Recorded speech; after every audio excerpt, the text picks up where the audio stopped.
Jeff, let's get started and explain to the fans your background and tell them why you're qualified to run such a huge program.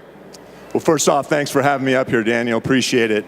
I retired from a 22-year federal law enforcement career back in April, and probably going back 14 years ago, I started getting involved in federal investigations involving the distribution of performance-enhancing drugs in sports, and kind of started to snowball from there as my name got associated with these investigations. I'd get calls constantly, both in the United States and internationally, and really became exposed to most of the big performance-enhancing drug cases in sports in the United States and in the world. And learned all about the drugs that were used. Learned about the anti-doping community that would detect these drugs, learned how athletes could defeat drug tests. But probably most importantly of all is I had the opportunity to sit down and have honest conversations with a lot of high-profile athletes that use drugs, probably in excess of 100. And I always use that opportunity to ask them, why did you choose to do that, and why did you go down that road? And the answer that came up 9 times out of 10 was really one word, and that was trust. And they didn't trust that their sports league cared enough about it because the system wasn't strong enough, and they didn't trust that their opponent or their teammate wasn't using who they were competing for contracts and money.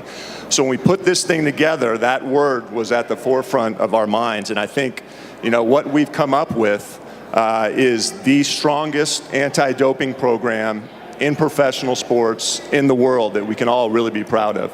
Jeff, I mean, that's a pretty bold statement. You believe that this anti-doping program is the strongest in all professional sports across the board. That's a bold statement. You have to explain to us and tell us what makes this policy the strongest in all professional sports. Yeah, it is a bold statement, but in my experience, it's accurate. I think first off, and maybe most importantly, is we decided to give the administration of our program to an independent agency. So the UFC is not policing ourselves.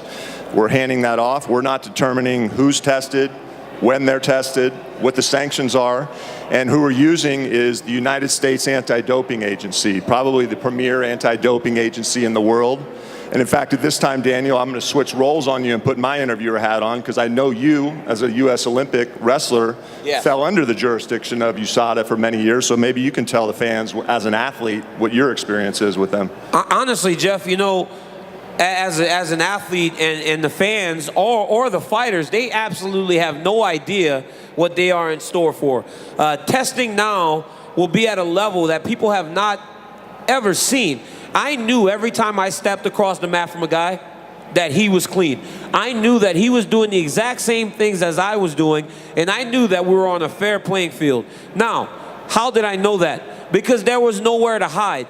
Every 3 months, when I was wrestling for the Olympics, I had to tell USADA where I was in the morning, in the evening. Hell, Jeff, a lot of times the person that just showed up at my house and tested me had dinner with me because I couldn't use the bathroom right after practice. But they were there. And if I wasn't where I said I was going to be, it was my responsibility. And guys, remember, I'm a little older. There was no apps and everything. I had to get the fax machine and send the adjustments to my schedule. But now it's 2015, and there are changes to this. It's much easier now, so there is nowhere to hide.